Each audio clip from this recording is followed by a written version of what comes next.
Welcome. In this video, we're going to give conclusion to the study of the indeterminate forms. Now, indeterminate forms, they are forms that we come across when we're trying to solve limits. Now, whenever we have a limit, the first thing that we have to try to do is to solve it in the conventional way, which is basically to try to replace, let us say the variable that into consideration is x. We are trying to replace in all the places where we have x, we are trying to replace by the value that x is tending to. So if you could take, for example, this situation here, you just put a wherever you're going to have x, and then you're going to get some value, and the value you're going to get is the limit of that function, the limit to which that function is tending to. That is the conventional way. Sometimes when you're solving certain functions, it is not that easy. Instead of getting a value or constant, what we're going to get is a situation like this, in which you have 0 by 0, infinity by infinity, or any of these things. Whenever you have such kind of things, you cannot predict the value. You have to try to find the value using a form which is called a rule, which is called the L'Hopital's rule. Now, the L'Hopital rule can only be used with these two limits, 0 by 0, infinity by infinity, fractional limits. All these limits here, all these forms here, they are still indeterminate forms, but you cannot apply them directly because they are not fractional. So what we do is that if we find an indeterminate form of one of these forms here, what we're trying to do is try to convert it into a fractional form. There are various ways in converting, and there's just one strategy in what you're doing to try to convert them. Now, when you're making a fractional form, the rule says that you have to make derivative of the numerator divided by the derivative of the denominator, as it is here. So you keep doing this until you find the result. This is a situation in which you're going to have a fractional form.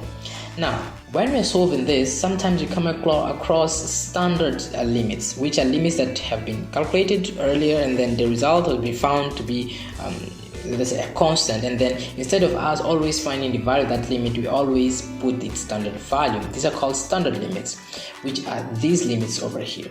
Now, there is also another limit which is not here. Actually, it's when you have limit, this is tangent, this is equal to 1. So these are the standard limits. Now, when we are solving limits, we have to apply the knowledge of the trigonometry, logarithms, all this as an effort to try to make them to become fractional. Now, you may end up having a very lengthy limit. So what happens is that you can always try to find if you have implicitly one of these standard limits. If you have one of the standard limits in that long limit that you're solving, what you can do now is you just have to separate it and then apply the properties of limits.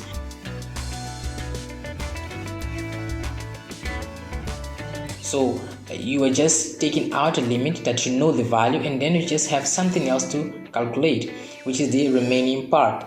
Now, when we are solving this, we came across very strange situations. Let us say you have a situation like you have limit x tends to, we can say, infinity of x raised to 1 divided by x.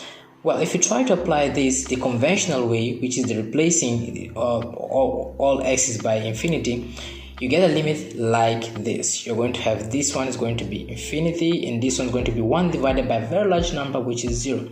Now, this is a situation that you have to apply the L'Hopital rule. But to do that, you have to transform this into a fraction.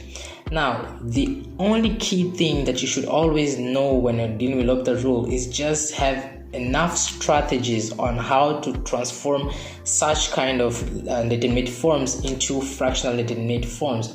These involve the concept of trigonometry, concept of logs, and in this case here we can apply a concept of log. Let us say what you're going to have here is going to have natural log limit when x tends to infinity of natural log of x raised to 1 divided by x. Now, what happens here is this: as you do this limit is now going to get a name. It's going to be natural log of L. Because you're taking log here, you have to take log on both the sides, and after that you have to try to apply the properties of logarithms that you know.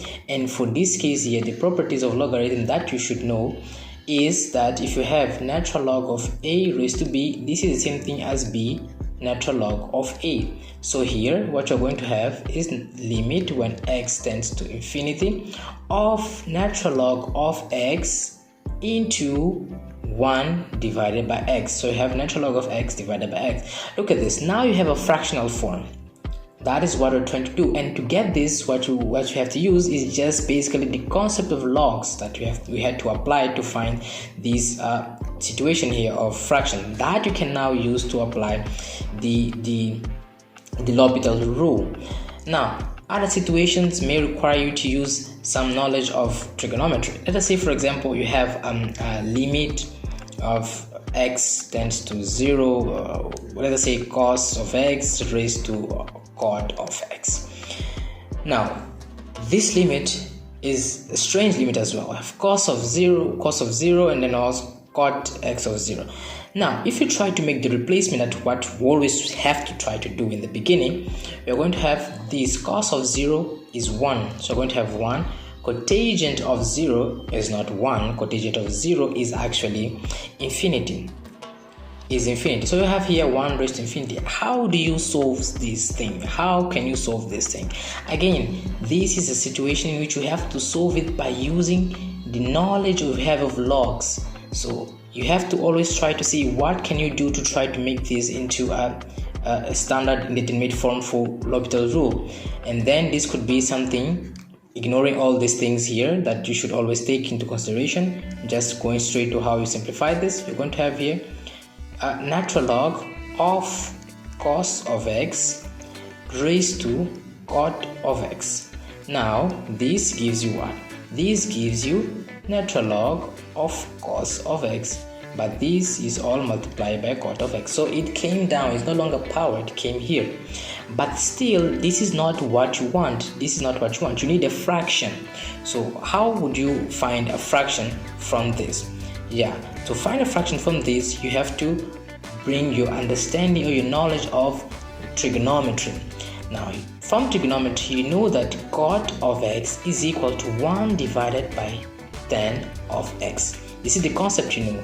So you are replacing this by its equivalent form. So you're going to have 1 divided by tan of x into natural log of cos of x. And guess what? You have a situation, natural log of cos of x divided by tan of x. And this is a fraction. So you may have infinity raised to 0, you may have 0 raised to 0, infinity minus infinity. Just try to see how can you apply the logs, the concept of logs, how can you apply the concept of trigonometry to solve it, and then you are going to solve, you're going to find the result of the limit. And I hope that you get this and you memorize all of these limits here that are going to be very useful in lengthy limits. Thank you.